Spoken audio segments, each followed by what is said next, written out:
नीम गांव की चौपाल पर मुखिया गुस्से से लाल हो रहा था, क्योंकि एक लड़की ने बाहर जाकर सिलाई सीखने की ख्वाहिश जाहिर की थी। दूर मन्नू और उसकी बहन रीना अपनी झोपड़ी की खिड़की से इस नजारे को देख रहे थे। अरे अरे तेरी बेटी की हिम्मत तो देखो, हैं? शहर जाएगी है, कोर्स करेगी। अरे ये बगावत की आग कहाँ से भरी इसकी नसों में? हाँ, बिल्कुल सही, बिल्कुल सही। लड़कियां घर की दहलीज लागेंगी तो हमारी इज्जत का क्या होगा भैया? सोचो भैया रामू, गजोधर, सोचो। तू अब सजा सुन। मैं तुझे काम से निकाल रहा हूँ। अब बता कैसे चुकाएगा अपना कर्जा, बता। लड़की का पिता बेबसी से सर झुकाए रोने लगा। पूरी भीड़ डर के मारे सांस भी नहीं ले रही थी। दूर खिड़की पर मन्नू का गुस्सा उबल रहा था।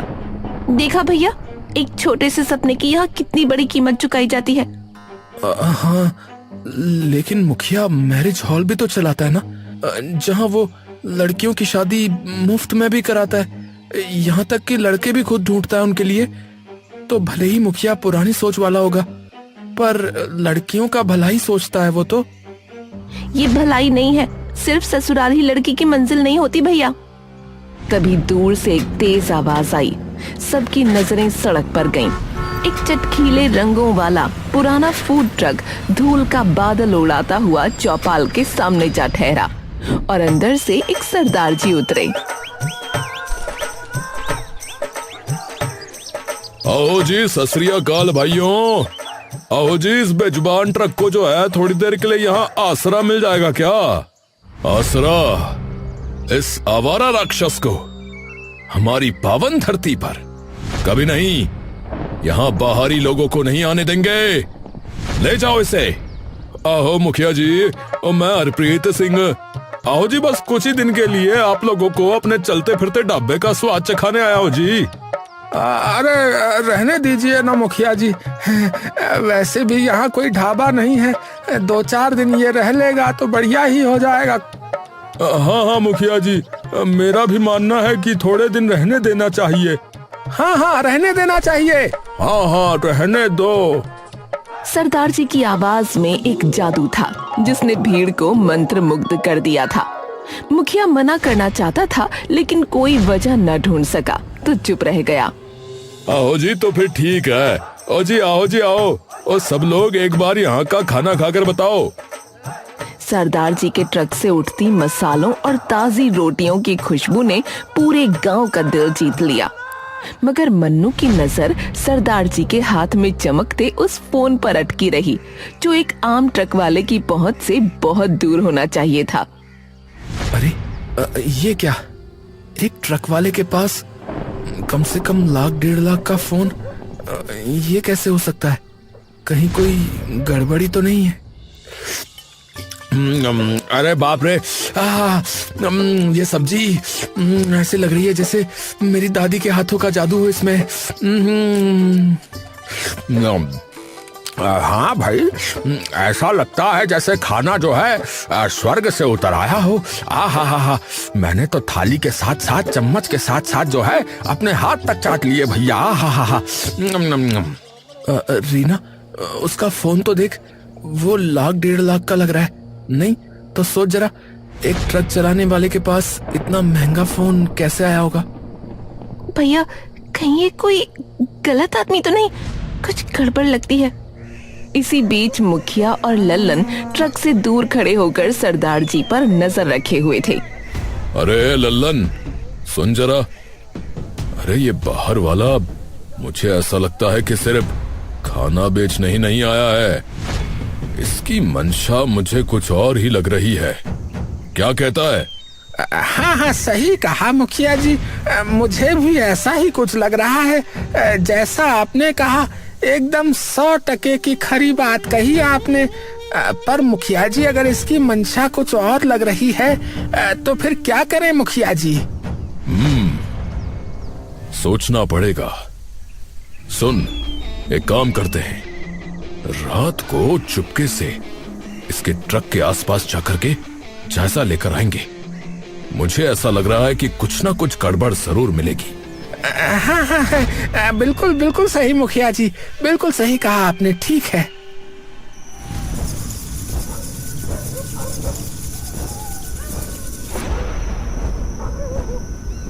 रात का अंधेरा गहरा हुआ, पूरा गांव सो चुका था। मुखिया और लल्लन ट्रक की ओर सरकते चले आ रहे थे। मुखिया जी पकड़े गए तो? अबे चुप, डरपोक कहीं के। पकड़े गए क्या होता है रे? चोरी करने थोड़ी आए हैं। वो ट्रक के पास दबे पांव पहुंचे। अंदर झांका तो उनकी सांसें अटक गईं। एक छोटी सी अलमारी के ऊपर एक पुरानी फटी हुई लड़की की चप्पल और एक पीली पड़ी तस्वीर रखी थी। तस्वीर में एक जवान लड़की मुस्कुरा रही थी। अरे अरे ये क्या? अरे किसी लड़की का सामान? हाँ? ए लल्लन, मैंने कहा था ना, मुझे इसकी मंशा कुछ ठीक नहीं लग रही है। ये तो लड़कियों का सामान चुराता है लग रहा है, या फिर कहीं उन्हें ही ना ले जाता हो ना हो यही इसका असली धंधा है। हाँ हे भगवान, इस पर तो फिर नजर रखनी पड़ेगी मुखिया जी, और कुछ ठोस बात पता चलते ही इसे फिर यहाँ से भगाना होगा। हाँ।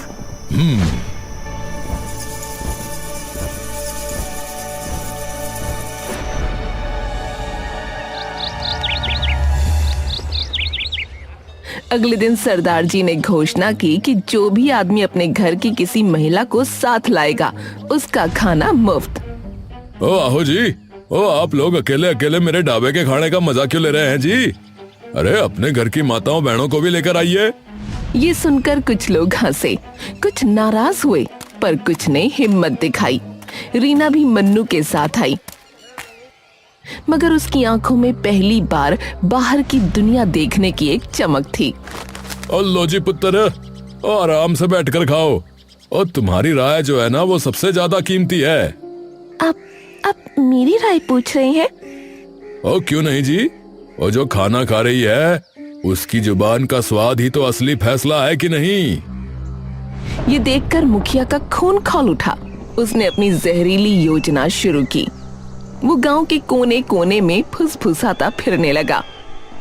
अरे भैया, ए रामू, ए कलवा, सुनो जरा। अरे भैया सुना तुमने? अरे कल बगल के गांव से एक लड़की गायब हो गई भैया। बिल्कुल ऐसे ही एक रंग बिरंगे ट्रक के बारे में पूछताछ हो रही है भैया। कहीं ये वही तो नहीं है? अरे नहीं, पता नहीं। सच कह रहे हैं मुखिया जी आप? अरे भाई, मैं तो कह रहा हूँ अपनी बेटियों को संभालो, कहीं ये सरदार मौत का व्यापारी ना हो। हाँ। अरे मुखिया जी, तुम्हारी लड़कियों का भला ही सोचते हैं हमेशा। हाँ, इस सरदार के चक्कर में पड़ोगे तो मुखिया जी भी तुम्हारी लड़कियों की शादी नहीं करा पाएंगे। हाँ। मुखिया की अफवाह का असर हुआ। कुछ लड़कियां डर गईं, मगर सरदार जी ने हार नहीं मानी। उन्होंने ऐलान किया कि अब उन्हें ट्रक पर एक साथी की जरूरत है और वो किसी लड़की को नौकरी देंगे। ये सुनते ही गांव में तूफान आ गया। क्या कहा? ये क्या सुन रहा हूं मैं? ये तो हद ही हो गई। अब तो सीधा लड़कियों को नौकरी का लालच दे रहा है। ये सीधा हमारी संस्कृति पर हमला है। और अगर मैं ये नौकरी करना चाहूँ तो? है? क्या क्या कहा? अरे पागल हो गई है क्या? है? तेरी टांगे तोड़ दूंगा मैं। तोड़ के तो दिखाओ, वो मेरी बहन है, उसकी जो मर्जी होगी वो वही करेगी। हाँ। अरे कर ले जो करना है। कल अगर तेरी बहन गायब हो जाएगी तो रोते रहना फिर बैठकर। ये सरदार बहरूपिया है, बता रहा हूँ। हाँ। ओ आओ जी मुखिया जी। ओ जी, ये आप क्या बोल रहे हैं तुसी? अरे तेरा सच बता रहा हूँ और मैं ये बात साबित करके रहूंगा। हाँ। मन्नू को पहले से ही थोड़ा सा शक तो था और मुखिया की बातों ने उसे और शक में डाल दिया। कहीं मुखिया सच तो नहीं कह रहा है? नहीं भैया, मुखिया तो हम लड़कियों का दुश्मन है, इसलिए ऐसी बातें कर रहा है।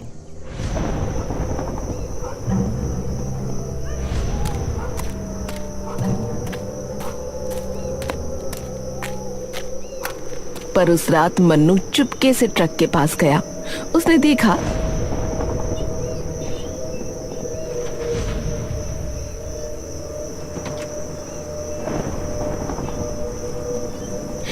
हैरान रह गया। अरे ये आदमी कौन है और किसके लिए रो रहा है?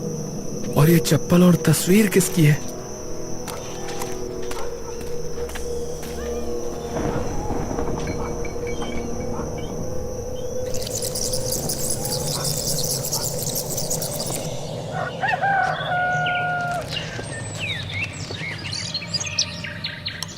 रीना मन्नू के शक के बावजूद ट्रक में काम करने लगी थी। उसके साथ आने से सरदार जी के खाने में वैरायटी आ गई, पर कोई इसको अच्छा कह रहा था तो कोई बुरा। गांव 2 हिस्सों में बंट चुका था। वाह सरदार जी वाह, मजा ही आ गया। आपका खाना तो बिल्कुल कमाल ही था, लेकिन अब और ज्यादा लाजवाब हो चुका है। हाँ, एक काम करो, 4 रोटियां और कर दो मेरे को, तंदूर वाली है। आओ जी, सब इस बिटिया की वजह से हुआ है। अब वो तो आपने बात सही कही सरदार जी, पर अब मन्नू जो है वो बड़ा खुश होगा है अपनी बहन की कमाई खाकर। अरे शर्म नहीं आती दोनों को। अरे भाई साहब, आप इनको छोड़िए और ये बताइए कि मुखिया जी ने आपकी बेटी की शादी कराई थी ना, तो वो कैसी है अब? वो अभी उससे जो है बात नहीं हो पा रही है। हाँ, दरअसल जो है उसके ससुराल वाले उसे विदेश लेकर गए हैं। बहुत अमीर परिवार है ना, इसीलिए। अच्छा जी, ऐसा है। उधर मुखिया ने अपने वार को अंजाम देने का फैसला कर लिया। उसने पुलिस को बुलाया। उसने सबके सामने अचानक तमाशा शुरू कर दिया। अरे अरे इंस्पेक्टर साहब, अरे इस शैतान के ट्रक में एक चप्पल है। हाँ, पक्का किसी बेबस बेटी की होगी। हाँ, ये आदमी लड़कियों को बहलाता है, उनका सामान चुराता है, और कौन जाने और क्या क्या करता होगा। ए लल्लन, बोलना रे, बोल। हाँ साहब, हमने अपनी आंखों से देखा। रात को इसके ट्रक में यही चीज रखी थी। हाँ, इसका उद्देश्य हमारी बच्चियां हैं, तभी उनको काम देने के बहाने बहला रहा है ये। हाँ सरदार जी, कुछ बोलना चाहोगे? सरदार जी शांत खड़े रहे। उनकी नजर मुखिया पर पड़ी, जैसे उसके पूरे नाटक को वो भांप रहे हों, और वो तस्वीर और चप्पल बरामद की। ये चप्पल किसी पीड़ित की नहीं इंस्पेक्टर साहब, ये मेरी बेटी की है। बेटी की? अरे कहाँ है तुम्हारी बेटी? हैं? ये तो तुम्हारा बहाना है। अरे इंस्पेक्टर साहब, पकड़ो इसे। हैं? वो घर पर है। घर पर है? हैं? झूठ। अरे इंस्पेक्टर साहब, पकड़िए इसे। हैं? घर पर है। पुलिस ने सरदार जी को गिरफ्तार कर लिया। वो बिना एक शब्द कहे, बिना कोई विरोध किए चल दिए। पुलिस सरदार जी को ले गई और मुखिया ने जहर उगलना चालू रखा। अरे देखा ना, मैंने कहा था ना ये गड़बड़ है, तभी तो कुछ भी बोल नहीं पाया मेरे सामने। हाँ, मैंने शैतान को पकड़वा दिया। मैंने हमारे गांव, हमारी बेटियों को बचा लिया। हाँ, मुखिया जी की जय हो, मुखिया जी की जय, मुखिया जी की जय। अरे मुखिया जी बड़े अच्छे आदमी हैं भैया। नहीं, ये गलत है। सरदार जी बुरे नहीं हैं। अब तू भी चुप रहेगी, नहीं तो तेरा हश्र भी वैसा ही होगा। ए मन्नू, अपनी बहन को समझा ले। चलो रीना, शायद मुखिया जी सही ही कह रहे हैं।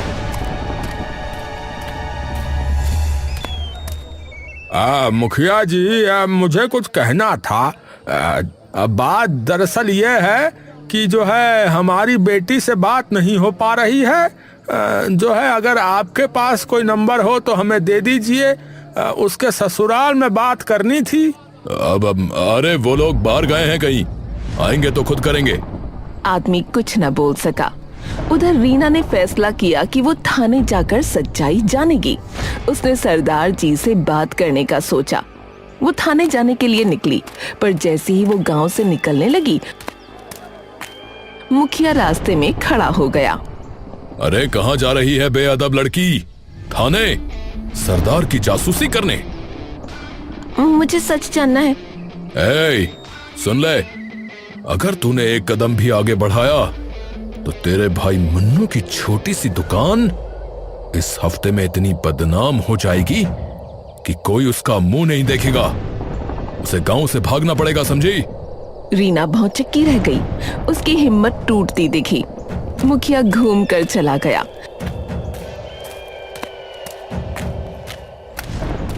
पर रीना ने हिम्मत नहीं हारी।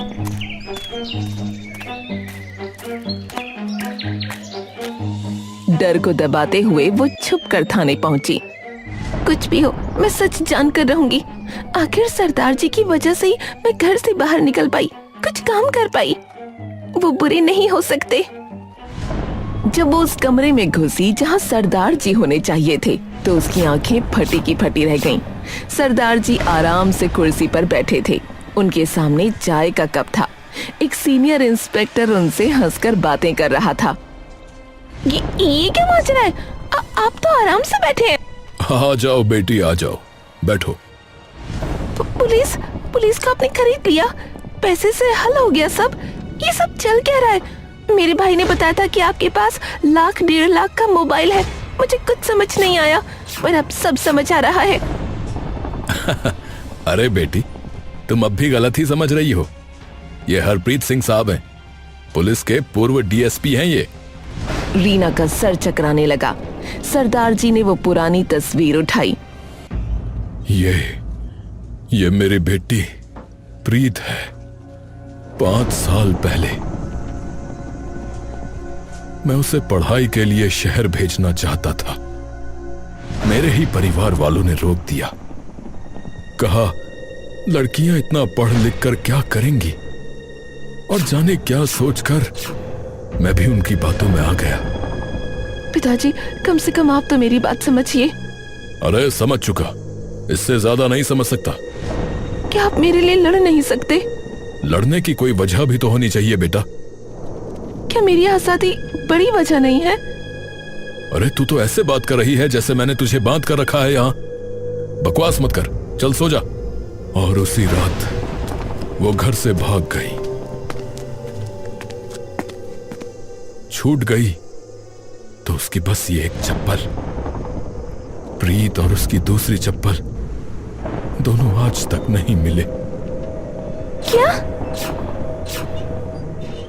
काश मैंने अपनी बेटी को समझा होता, उसकी आजादी के सपने को समझा होता। उसके जाने के गिल्ट ने मुझे ऐसा घेर लिया कि तब से मैं ऐसे ही जगहों और गांवों में जाने लगा जहां किसी लड़की पर अत्याचार हो रहा हो, ताकि कोई और बाप अपनी बेटी के लिए ना रोए और कोई और प्रीत गुम ना हो जाए। रीना के सामने अब पूरा सच आ चुका था। सरदार जी की आंखों में छिपा दर्द अब समझ आ रहा था। तभी सीनियर इंस्पेक्टर ने एक फाइल सरदार जी की ओर बढ़ाई। सर, जैसा कि आपको शक था, हमारी जांच में पता चला है नीम गांव का मुखिया लड़कियों की शादी कराने के नाम पर उनका सौदा करता है। क्या? जो लड़कियों को घर में रहने की हिदायत देता है वो सौदा करता है उनका? ओ हाँ जी पुत्र, तुमने पिछले कुछ समय में ध्यान दिया होगा कि तुम्हारे गांव से जिन लड़कियों की शादी हुई वो लौट कर नहीं आई, न उनके माँ बाप से उनकी बात ही हो पाई।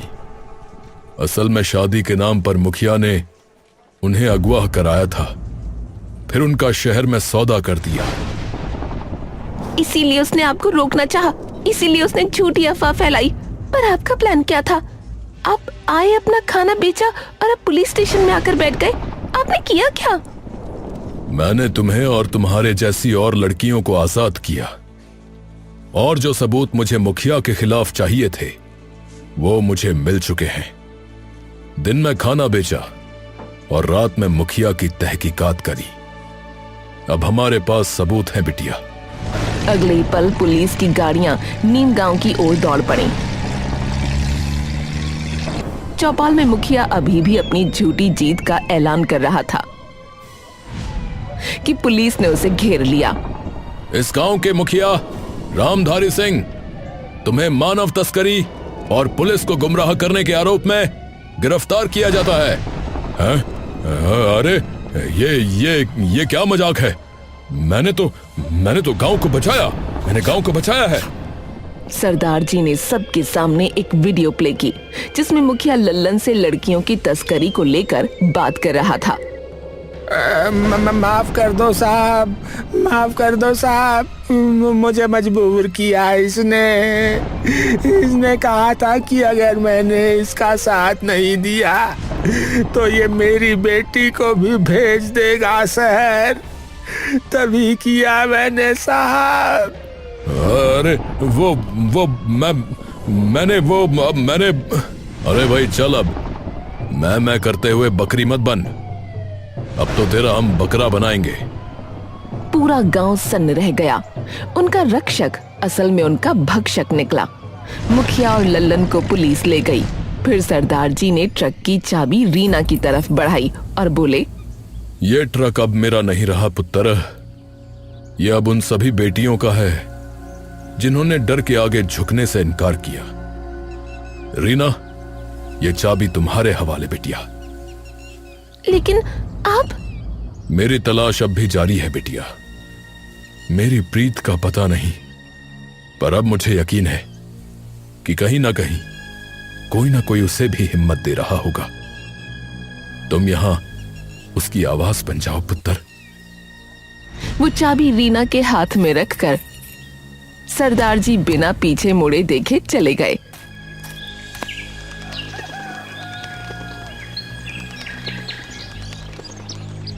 कुछ हफ्ते बाद उस ट्रक पर चमकता हुआ नया बोर्ड लगा था, नीम गांव की बेटियों का ढाबा के साथ कई लड़कियां जोश से काम कर रही थीं। मन्नू बाहर ऑर्डर ले रहा था। गांव के लोग गर्व से कतार में खड़े थे। अरे वाह बेटी, ये तो सरदार जी के स्वाद से भी ज्यादा बढ़कर है।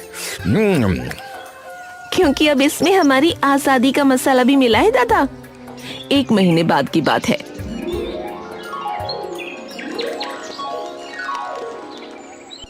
एक दिन एक नया ग्राहक, एक शहरी महिला ढाबे पर आई।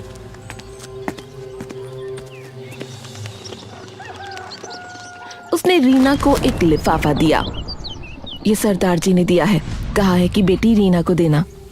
रीना ने हाथ कांपते हुए लिफाफा खोला। एक चिट्ठी और एक तस्वीर निकली। तस्वीर में सरदार जी एक युवती के साथ खड़े थे। दोनों की आंखें भरी हुई, पर चेहरे खुशी से दमक रहे थे। रीना ने चिट्ठी पढ़ी। मेरी प्यारी रीना, तुम्हारे ढाबे की खबर अखबार में छपी। वो अखबार मेरी बिछड़ी हुई प्रीत तक भी पहुंच गया। उसने हिम्मत करके मुझे फोन किया। आज हम मिल गए हैं और उसने मुझे माफ भी कर दिया है। तुमने न सिर्फ एक गांव बदला बेटी, तुमने एक पिता को उसकी दुनिया वापस दिलाई। तुम जैसी बेटियां ही इस देश की असली ताकत है। जीत तुम्हारी होगी। तुम्हारा हरप्रीत सिंह, सरदार जी। रीना की आंखों से आंसू की धार बह निकली, पर ये आंसू दुख के नहीं, अनंत खुशी और संतुष्टि के थे। उसने तस्वीर को अपने दिल से लगाया और आसमान की तरफ देखा। इस समय भी ट्रक के सामने लगी लाइन लंबी हो रही थी और नीम गांव की बेटियों का सफर अब रुकने वाला नहीं था।